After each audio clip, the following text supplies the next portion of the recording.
તો અમદાવાદમાં રથયાત્રા પહેલા આજે નીકળશે જળયાત્રા। જગન્નાથ મંદિરથી ભવ્ય જળયાત્રાનું આયોજન કરવામાં આવ્યું। સાબરમતી નદીમાંથી 108 કળશોમાં પવિત્ર જળ લવાશે।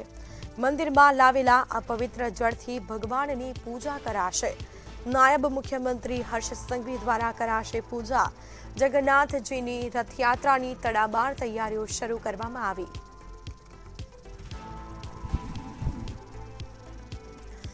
તો ખાસ ભક્તોનો ઉત્સાહ અને ભક્તો પણ વહેલી સવારથી પહોંચ્યા છે જળયાત્રામાં।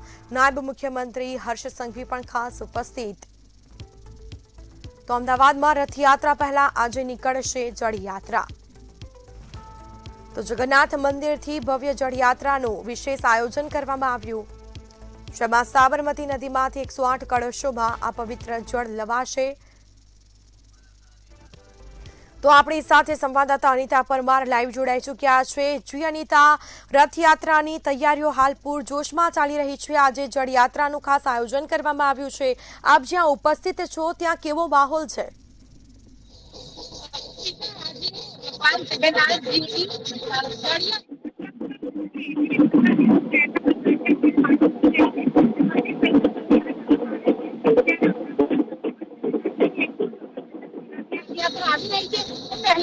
जड़यात्रा योजाई है ત્યારે આપ જોઈ શકો છો કે ભગવાન જગન્નાથજીના મંદિરનો માહોલ અમે તમને બતાવી રહ્યા છે।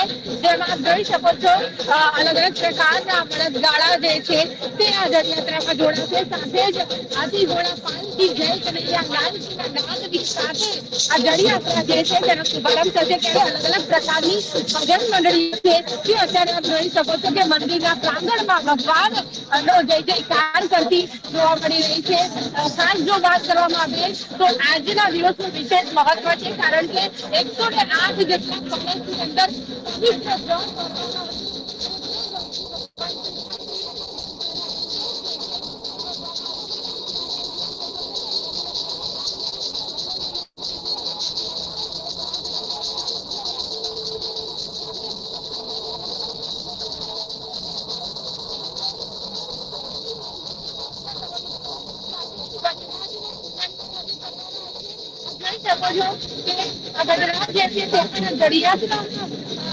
જે આગેવાની કરવાના છે ત્યારે આ ધ્વજ પતાકાની સાથે સુંદર જે જળયાત્રા છે તેનો શુભારંભ થવા જઈ રહ્યો છે। ત્યારે આપ જોઈ શકો છો કે હવે ગણતરીની મિનિટોમાં જ આ જે જળયાત્રા છે તે પ્રસ્થાન કરશે અને સાબરમતી નદીના આરે એટલે કે ડુંગરના આરે આ જળયાત્રા જે છે તે પહોંચશે અને ત્યાં જે છે તે 108 જેટલા પવિત્ર કળશની અંદર સાબરમતી નદીના નીર ભરવામાં ત્યારબાદ ભગવાનનો અભિષેક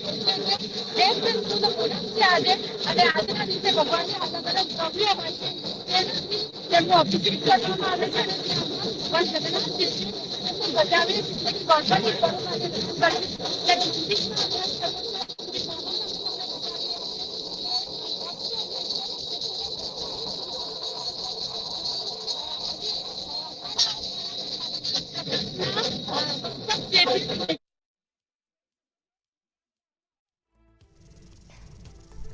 જાણકારી આપવા બદલ આપનો આભાર।